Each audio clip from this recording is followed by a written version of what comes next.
Guns, bombs, tanks, soldiers, explosions are everything people think of when they are asked to describe the United States Marine Corps. Some might say that these are somewhat accurate. Somewhat. But do people actually know the history behind the United States Marine Corps?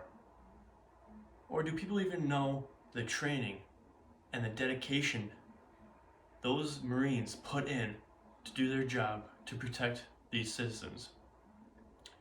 In order to better understand this country, I believe people should know who is protecting these great lands and giving these citizens the life that they so much deserve.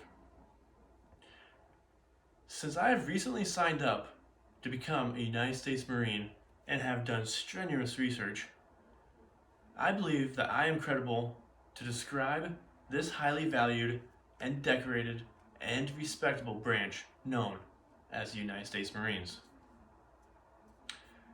So what is the United States Marine Corps?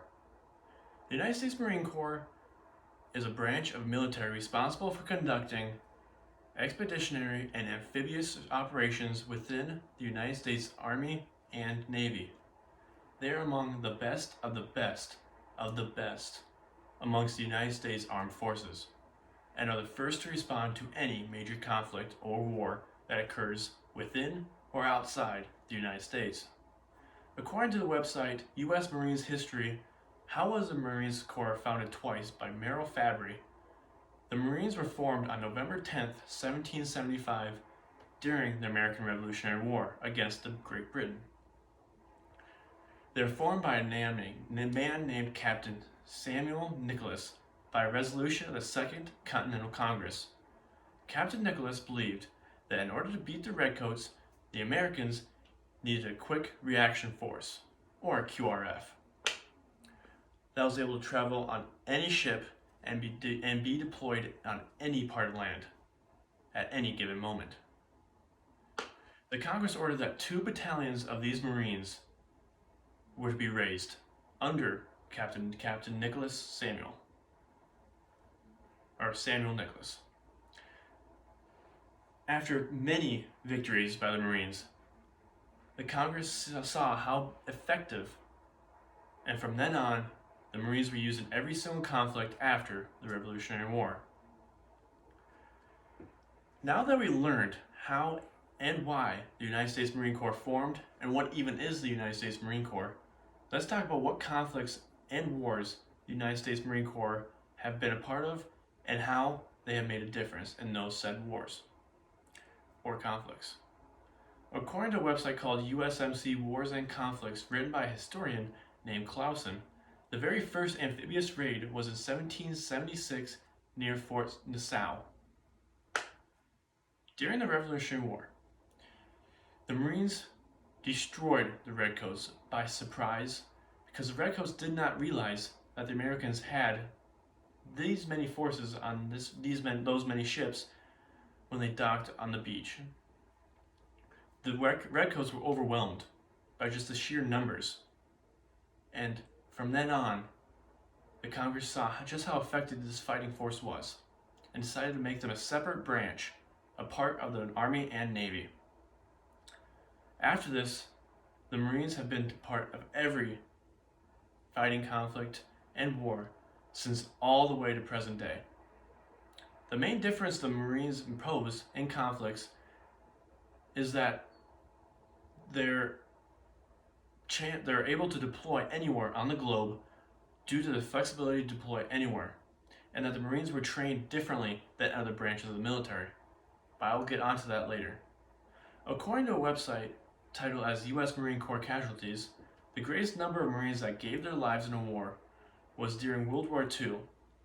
19,733 Marines died during the war. The war where the most Marines were wounded was in Vietnam, where a devastating 88,633 Marines were wounded.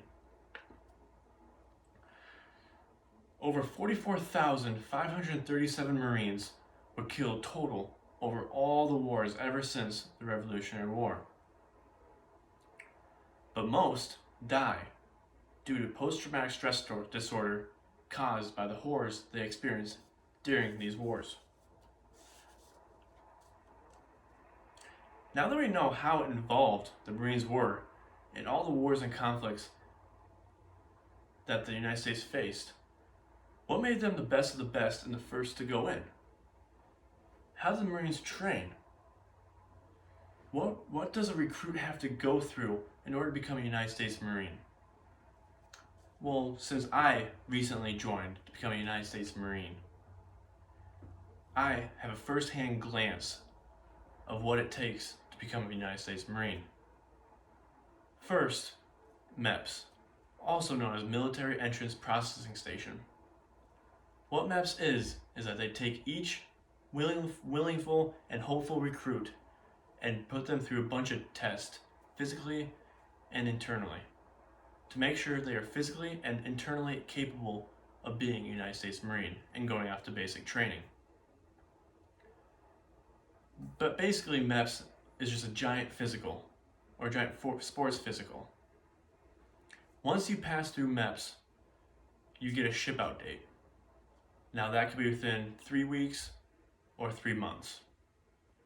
Once you hit that ship out date, you either go to San Diego, California Depot or Parris Island Depot, South Carolina.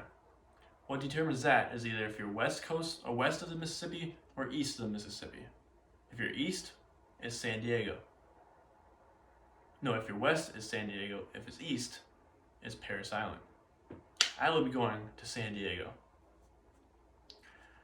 Now, basic training for Marines is vastly different than that of the Army and Navy and other branches, due to the strenuous activities and the mental hardships the recruits face during said basic training.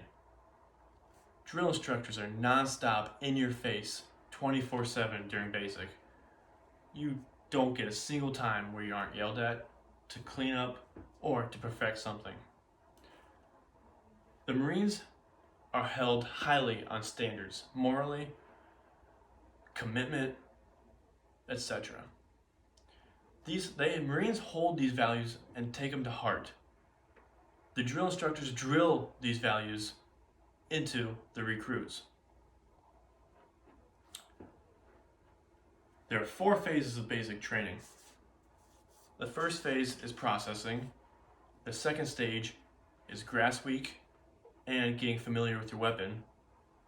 The third stage or phase is where you get together as a team or squad and go through different drills and obstacle courses.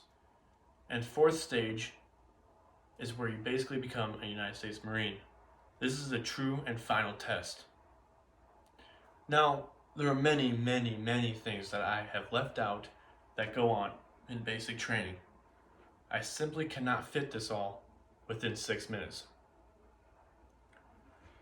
The United States Marine Corps has been around for many, many years, being involved in all the different wars and conflicts ever since the Revolutionary War.